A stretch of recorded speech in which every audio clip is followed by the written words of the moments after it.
Huruf kaf ini huruf apa? Harus kita perhatikan, harus kita ketahui. Setiap bertemu huruf mim sukun, maka di situ pun akan terjadi hukum tajwid. Di situ ada rumus pada tabi'i, rumus 1, rumus 2, rumus 3.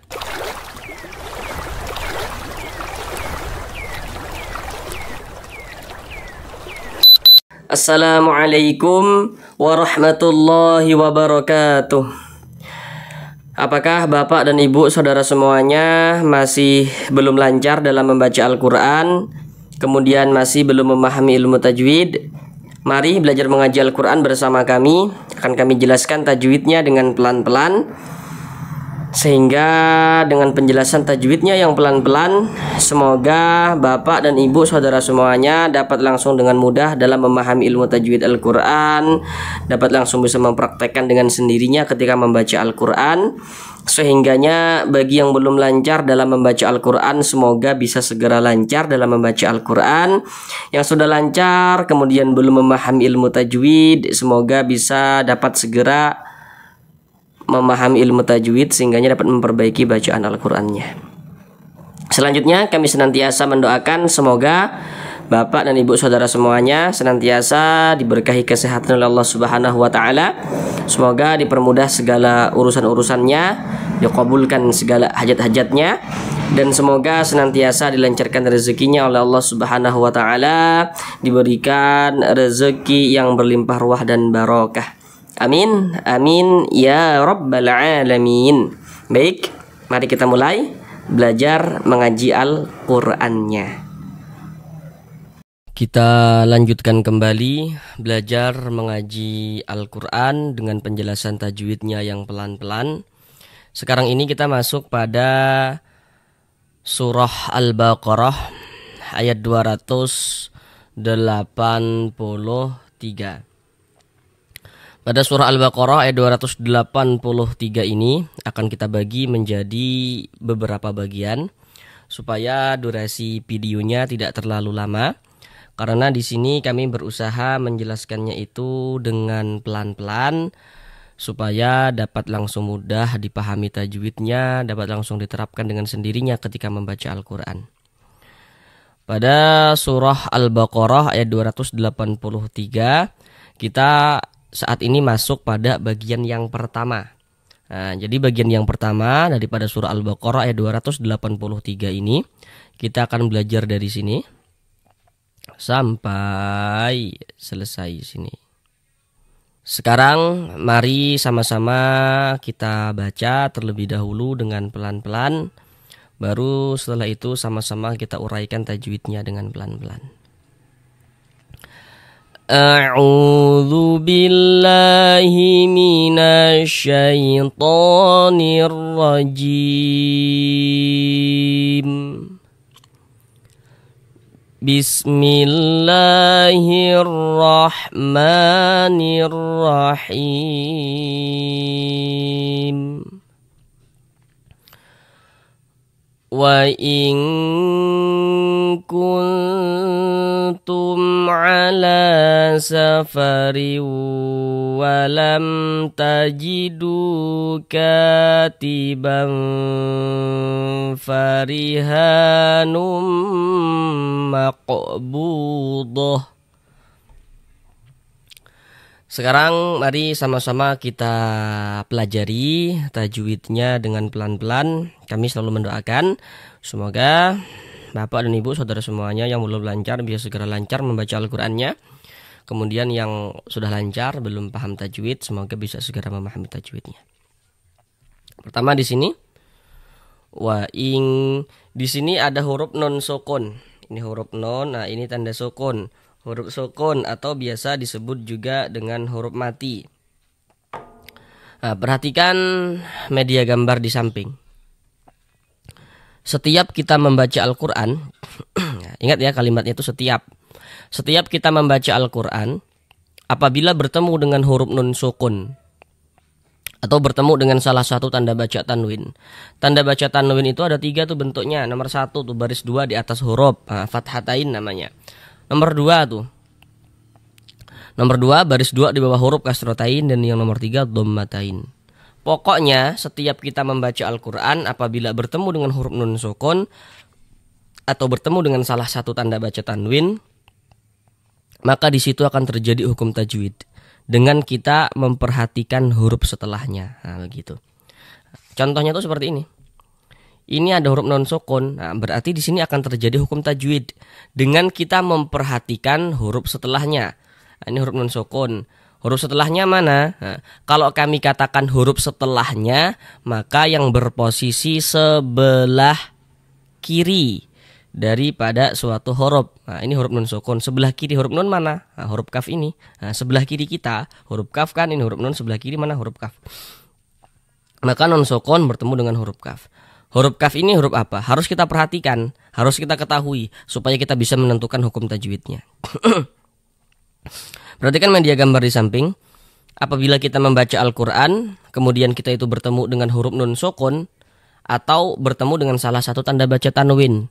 Kemudian setelah nun sukun atau setelah tanda baca tanwin itu ada salah satu daripada 15 huruf yang di samping itu, maka hukumnya adalah ikhfa hakiki. Sedangkan huruf kaf dia masuk kepada ikhfa hakiki ab'ad. Kenapa kok dikatakan ab'ad? Karena dia jauh. Apa yang jauh? Makharijul hurufnya. Jadi makharijul huruf nun dengan huruf kaf ini dia jauh. Nah, maka dikatakan ikhfa hakiki ab'ad. Sehingganya kalau ikhfa hakiki itu cara membacanya itu dibaca samar, kemudian didengungkan. Yang dibaca samar itu apanya? Bunyi nun sukun ini kita baca samar. Jangan kita baca wa in, n-nya tuh jelas berbunyi n, wa in, jangan. Tapi disamarkan. Kalau ikhfa hakiki ab'ad ini dia ketika mengucapkannya itu lebih condong berbunyi eng. Wa ing seperti itu. Nah, jangan dibaca wa in atau wa il, jangan. Lebih condong berbunyi eng dia. Kemudian di bagian ingnya tuh kita tahan, kita panjangkan, ya, kita dengungkan sepanjang 2 harokat. Wa ing seperti itu. Wa ing kuntum nun sukun, nah, bertemu dengan huruf ta. Kan tadi sudah kami katakan setiap ada nun sukun perhatikan huruf setelahnya, terjadi hukum tajwid. Ini nun sukun, setelahnya adalah huruf ta. Huruf ta, nah, kita lihat pada media gambar masih pada ikhfa hakiki. Akan tetapi dia masuk pada ikhfa hakiki akrob. Kenapa kok dikatakan akrob? Karena dekat. Yang dekat itu apanya? Yang dekat itu adalah makharijul hurufnya. Nah, jadi makharijul huruf nun dengan huruf ta itu dekat, maka dikatakan akrob. Nah, sehingga cara membaca ikhfa tadi dibaca apa? Dibaca samar dan berdengung. Kita baca kuntum, jangan dibaca kungtum, jangan. Kuntum, nah, seperti itu. Didengungkan. Nah, di bagian kun itu kita tahan, kita panjangkan sejenak sepanjang 2 harokat. Kuntum ala. Ada huruf mim sukun bertemu dengan huruf ain atau mim sukun setelahnya huruf ain. Apabila kita membaca Al-Quran, setiap bertemu huruf mim sukun, maka di situ pun akan terjadi hukum tajwid. Nah, dengan kita memperhatikan huruf setelahnya. Nah, perhatikan media gambar di samping. Hukum mim sukun itu dia lebih ringkas, cuman ada 3 hukum. Yang nomor 1, kalau ada huruf mim sukun setelahnya huruf ba, maka hukumnya ikhfa syafawi. Nomor 2, kalau ada mim sukun setelahnya huruf mim, hukumnya idgham mimi. Nomor 3, perhatikan. Di situ ada bacaannya izhar syafawi, selain mim dan ba. Maksudnya selain mim dan ba itu, apabila ada huruf mim sukun setelahnya di sininya nih bukan huruf ba, bukan huruf mim, maka semua hukumnya izhar. Jadi mim sukunnya itu tidak bertemu dengan huruf ba, tidak bertemu dengan huruf mim, maka berarti hukumnya izhar. Misalnya ada mim sukun setelahnya huruf ta, mim sukun setelahnya huruf ya, mim sukun setelahnya huruf lam, dan lain sebagainya. Semua itu hukumnya namanya izhar syafawi, terkecuali mim sukunnya itu bertemu dengan huruf ba atau huruf mim, seperti media gambar yang telah tertera pada layar itu. Ini mim sukun bertemu dengan huruf ain, mim sukun setelahnya huruf ain, bukan huruf ba, bukan huruf mim di sininya nih, tapi huruf ain, maka ini hukumnya izhar. Karena dia izhar maka dibaca jelas dan tidak berdengung, maka baca pendek saja. Tum'ala, tum'ala seperti itu. Jangan dibaca tum'ala, jangan dipanjangkan begitu, jangan. Pendek saja. Tum'ala, seperti itu. Kemudian la dibaca panjang. Sekarang perhatikan media gambar di samping. Di situ ada rumus mad tabi'i, rumus 1, rumus 2, rumus 3. Kami jelaskan dulu media gambarnya, bagaimana cara membaca media gambarnya itu. Di situ ada rumus 1. Rumus 1 warna hitam. Huruf ya sukun sebelumnya harokat kasroh. Rumus 2 warna hitam, huruf waw sukun sebelumnya harokat dhammah. Rumus 3 warna hitam, ada alif sebelumnya harokat fathah. Yang warna hitam itu ya sukun sebelumnya kasroh, waw sukun sebelumnya dhammah, alif sebelumnya fathah. Nah, itulah yang disebut dengan huruf mad. Nah, jadi huruf mad itu ada 3 tuh. Nah, yang warna hitam itu. Kemudian nanti dari segi penulisan untuk menunjukkan bacaan panjang bisa juga ditulis dalam bentuk seperti yang di warna biru. Nah, seperti itu. Jadi yang warna hitam itu bisa ditulis dalam bentuk seperti warna biru untuk menunjukkan bacaan panjang. Sedangkan la ini dibaca panjang terletak pada kotak rumus 3 warna biru. Nah, perhatikan coba rumus 3 warna biru. Nah, rumus 3 warna biru perhatikan. Nah, setelah diperhatikan, sekarang perhatikan penjelasan kami. Kalau kita membaca Al-Quran bertemu dengan huruf, di atas huruf tersebut ada tanda seperti ini. Tanda baca fathah berdiri ya. Tanda baca fathah atau harokat fathah itu kan bentuknya seperti ini nih, mereng seperti ini. Nah, seperti ini. Ini tanda baca fathah atau harokat fathah. Tapi kalau harokat fathah itu bentuknya berdiri seperti ini, berbentuk alif kecil seperti ini, maka ini menandakan setiap huruf kalau di atasnya ada tanda seperti ini, tanda alif kecil seperti ini, maka huruf tersebut dibaca panjang. Sehingganya la kita baca panjang. Mad tabi'i panjangnya 2 harokat. Ala safari walam. Huruf ra memiliki harokat kasrotain. Ini baris 2 di bawah huruf kasrotain ya. Maka huruf ra dibaca tipis, dibaca tarkik. Safariu, seperti itu. Sehingga pangkal lisan kita tidak naik terangkat ke atas, tipis kan huruf ra-nya. Safariu. Kemudian tanwin bertemu dengan huruf waw. Nah, tadi kan sudah kami jelaskan tuh. Setiap ada nun sukun atau setiap ada tanwin, maka perhatikan huruf setelahnya. Terjadi hukum tajwid. Ini tanwin, setelahnya huruf waw. Huruf waw ini huruf apa? Harus kita ketahui. Perhatikan media gambar di samping. Kalau ada nun sukun atau tanwin, bertemu tuh dengan salah satu daripada 4 huruf yang di samping itu, maka hukumnya adalah idgham bi gunnah. Kecuali pada kalimat dunya, bunya, sinwa, qinwa. Nah, itu baru nanti hukumnya izhar mutlak. Tapi kalau ada nun sukun atau tanwin ya, kalau ada nun sukun kemudian bertemu dengan salah satu daripada 4 huruf yang di samping ya, dan dia bukan pada kalimat dunya, bunya, sinwa, qinwa, maka hukumnya idgham bi gunnah. Jadi kalau ada nun sukun atau tanwin tuh bertemu dengan salah satu daripada 4 huruf yang di samping itu hukumnya idgham bi gunnah. Huruf-hurufnya yang kami sampaikan itu silakan saudara hafal. Karena dia idgham, cara membacanya itu dengan cara memasukkan kemudian disertai dengan gunnah. Yang dimasukkan itu apanya? Kalau idgham bi gunnah itu dia didengungkan, digunnahkan. Yang dimasukkan itu apanya? Ini bunyi tanwinnya dimasukkan ke huruf waw. Kita baca safariu, jangan dibaca safarin, jangan, tapi dibaca safariu, masuk melebur ke huruf waw. Kemudian didengungkan, digunnahkan. Jadi riunya itu kita tahan, kita panjangkan sejenak sepanjang 2 harokat. Safariu alam, seperti itu. Safariu alam tajidu, mim sukun bertemu dengan huruf ta. Di sini media gambarnya tidak kami tampilkan lagi, supaya kita juga bisa memahami tanpa media gambar. Apa ini hukum tajwidnya? Nah, tadi sudah detail kami jelaskan di atas. Kalau ada mim sukun, setelahnya itu bukan huruf ba, bukan huruf mim, ya maka hukumnya adalah izhar syafawi. Ini mim sukun, setelahnya adalah huruf ta di sininya nih. Bukan huruf ba, bukan huruf mim. Hukumnya izhar syafawi. Baca jelas tak berdengung. Walam tajidu. Du dibaca panjang. Kenapa kok du dibaca panjang? Apa tanda panjangnya du? Harusnya juga saudara sudah tahu nih kenapa kok du dibaca panjang. Sekarang perhatikan rumus 2 warna hitam. Rumus 2 warna hitam, perhatikan. Kalau kita membaca Al-Quran, kemudian bertemu dengan huruf waw sukun. Ini huruf waw, ini ada tanda sukun. Sebelum waw sukun, nah, ingat kalau kami katakan sebelum itu berarti yang berposisi sebelah kanan daripada suatu huruf. Ini huruf waw sukun. Sebelah kanan huruf waw mana? Sebelah kanan huruf waw. Nah, berarti ini. Sebelah kanan kita. Nah, ini kan du ini kan. Nah, rumus 2 warna hitam. Nah, jadi ini kalau ada huruf waw sukun, ada huruf waw, ada tanda sukun. Sebelum waw sukun ada ini nih, ada tanda baca dhammah nih.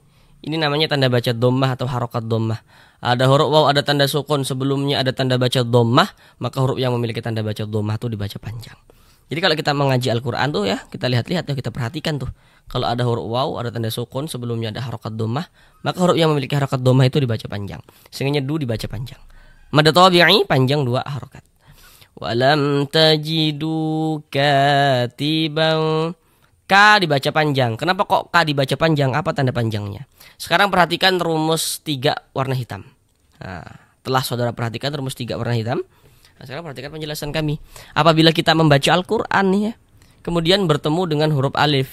Ini huruf alif nih. Tapi di sini huruf alifnya tuh disambung dengan huruf kaf. Namun yang menjadi titik fokus kita ya, titik perhatian kita bukan sambung menyambungnya, bukan. Yang terpenting itu kata kunci pertamanya ada alif. Ada alif nih. Sebelum alif ada ini nih, ada harokat fathah nih, ada tanda baca fathah. Maka huruf yang memiliki tanda baca fathah nih dibaca panjang, sesuai dengan rumus 3 warna hitam. Nah, jadi huruf alif itu pasangannya harokat fathah, sehingganya huruf yang memiliki harokat fathah itu dibaca panjang. Ka dibaca panjang, mad tabi'i panjang 2 harokat. Katibau, tanwin bertemu dengan huruf fa atau tanwin setelahnya huruf fa. Nah, huruf fa ini huruf apa? Harus kita ketahui. Harusnya saudara sudah tahu huruf fa ini huruf apa. Perhatikan media gambar di samping. Huruf fa termasuk salah satu huruf ikhfa hakiki, dan dia masuk pada ikhfa hakiki ausat. Kenapa kok dikatakan ausat? Karena makharijul huruf nun dengan huruf fa ini dia di tengah-tengah, maka dikatakan ausat. Huruf nunnya mana? Ini kan tanwin. Nah, coba kita baca tanwin. Tiban. Nah, kan setiap tanwin itu di ujungnya ada huruf nunnya tuh. Tiban. Yang tampak ketika kita ucapkan, tapi dia dari segi penulisannya mana ada nih? Ada tak huruf nunnya? Enggak ada di sini huruf nunnya dari segi penulisan. Nah, tapi kalau kita ucapkan tampak tuh. Tiban. Nah, itu kan. Nah, itu makharijul huruf nun dengan huruf fa itu dia di tengah-tengah. Sehingganya cara membacanya itu kita samarkan kemudian kita dengungkan. Nah, antara samar dan dengungnya dia seimbang kadarnya tuh. Tibang, jangan dibaca tibang, jangan tibang, jangan seperti itu juga. Nah, tapi seimbang. Tibang, nah, kemudian didengungkan, digunahkan. Jadi bagian baungnya itu kita tahan, kita panjangkan sejenak, nah, sepanjang 2 harokat. Tibang fariha. Nah, seperti itu. Kemudian huruf ro memiliki harokat kasroh, maka huruf ro juga dibaca tipis, baca tarkik, tipiskan huruf ro-nya. Fariha, ha dibaca panjang. Nah, ini pasti saudara juga sudah tahu tanda panjangnya ha ini apa. Tadi di atas sudah detail kami jelaskan. Jadi di sini untuk media gambarnya tidak kami tampilkan lagi supaya kita sambil latihan tanpa media gambar juga begitu. Ha dibaca panjang, tanda panjangnya ini. Karena di atas huruf H ini ada tanda baca fathah berdiri atau alif kecil seperti ini. Nah, sehingga H dibaca panjang. Mad tabi'i panjang 2 harokat. Hanum maqbudah. Kemudian di sini tanwin setelahnya huruf mim. Nah, harusnya ini saudara juga sudah bisa tahu apa hukum tajwidnya. Kalau tadi huruf-hurufnya itu sudah saudara hafal begitu. Ayo silakan ditebak-tebak dulu apa hukum tajwidnya. Nah, ini hukumnya. Perhatikan tuh media gambar di samping. Kalau ada nun sukun atau tanwin bertemu dengan salah satu daripada 4 huruf yang di samping, hukumnya idgham bi gunnah. Ini tanwin bertemu dengan huruf mim. Huruf mim huruf idgham bi gunnah kan, maka ini hukumnya idgham bi gunnah. Cara membacanya dengan cara memasukkan kemudian disertai dengan gunnah. Nah, ini kita baca num seperti itu. Jadi di bagian numnya itu kita tahan ya. Kita tahan, kita panjangkan sejenak. Kita panjangkan kira-kira sepanjang 2 harokat. Num maqbudah, seperti itu. Num, jangan dibaca nun, jangan. Num dibaca seperti itu. Dimasukkan tanwinnya ke huruf mim. Num maqbudah. Huruf qaf dia sukun. Nah, perhatikan media gambar di samping. Huruf qalqalah itu ada 5. Salah satunya huruf qaf. Jadi huruf-huruf qalqalah itu kalau dia sukun pantul kan. Nah, ini huruf qaf. Ini sukun nih atau mati, pantulkan. Maqo, maqo. Nah. Dan dia masuk pada qalqalah kecil, qalqalah sughra, karena dia berada di tengah kalimat. Atau yang lebih mudah kita pahami karena dia berada di tengah bacaan kita. Nah, beda ceritanya kalau misalkan kita itu membaca Al-Quran kemudian kita itu berhenti, berwakaf tepat di huruf qalqalah. Baru itu qalqalah kubra. Sedangkan ini kan kita tidak ada nih, tidak ada kita berhenti di huruf qaf, ini tidak ada. Di tengah bacaan kita dia. Nah, maka dinamakan qalqalah sughra, qalqalah kecil. Maqbudah, seperti itu. Bu dibaca panjang. Nah, pasti saudara juga sudah tahu kenapa kok bu dibaca panjang. Untuk di sini media gambarnya tidak kami tampilkan lagi supaya kita bisa mengamati tanpa media gambar sambil berlatih. Penjelasannya sama dengan du ini tadi, ini du dibaca panjang. Penjelasan sama, ini bu dibaca panjang. Karena di sini ada huruf waw sukun, ini ada huruf waw, ini ada tanda sukun. Sebelum waw sukun ada ini, ada tanda baca dhammah, maka huruf yang memiliki tanda baca dhammah itu dibaca panjang, sehingga bu dibaca panjang. Nah, kalau di media gambar tadi itu sesuai dengan rumus 2 warna hitam. Mad tabi'i panjang 2 harakat. Maqbudah. Ini kalau kita berwakaf di sini kita baca maqbudah. Jangan dibaca maqbudot, jangan maqbudah. Kenapa kok begitu? Apabila kita membaca Al-Qur'an, kemudian kita itu menjumpai huruf. Di atasnya huruf ta, di bawahnya huruf ha. Nah, ini namanya huruf ta marbutoh. Jadi, kaedahnya huruf ta marbutoh itu kalau kita berwakaf maka yang dibaca huruf ha. Kalau kita wasolkan maka yang dibaca huruf ta. Nah, jadi kalau kita berhenti dia jadi huruf. Kalau kita berhenti tepat di huruf ta marbutoh, maka dia jadi huruf ha. Kalau kita wasolkan maka dia jadi huruf ta yang kita baca, seperti itu. Ini kita berhenti nih tepat di huruf ta marbutoh. Kita baca maqbudah, seperti itu. Tapi kalau misalkan kita tidak berhenti di sini ya, kita wasolkan, kita sambung bacanya, kita teruskan. Maqbudatun dan seterusnya. Baru tun dibaca, maqbudatun dan seterusnya. Tapi kalau kita berhenti tepat di huruf ta marbutoh, maka dirubah menjadi huruf ha. Dibaca menjadi huruf ha, maqbudah. Ciri-ciri ta marbutoh, di atasnya huruf ta, di bawahnya ini huruf ha, seperti itu. Kemudian di sini ada tanda waqaf, bentuknya itu qaf dengan lam yang bermakna al-waqfu aula. Jadi maksudnya itu berwakaf lebih utama. Jadi kalau menemukan tanda wakaf seperti ini, maka lebih utamanya itu kita berwakaf dulu ya, berhenti dulu, kita ambil napas, baru lanjutkan lagi bacanya. Itu lebih utama. Tapi kalau misalkan saya tidak mau berwakaf di tanda wakaf al-waqfu aula ini, apakah boleh? Ya boleh-boleh saja begitu. Tapi di sini maknanya itu berwakaf lebih utama. Sekarang mari sama-sama kita ulang sekali lagi dari awal.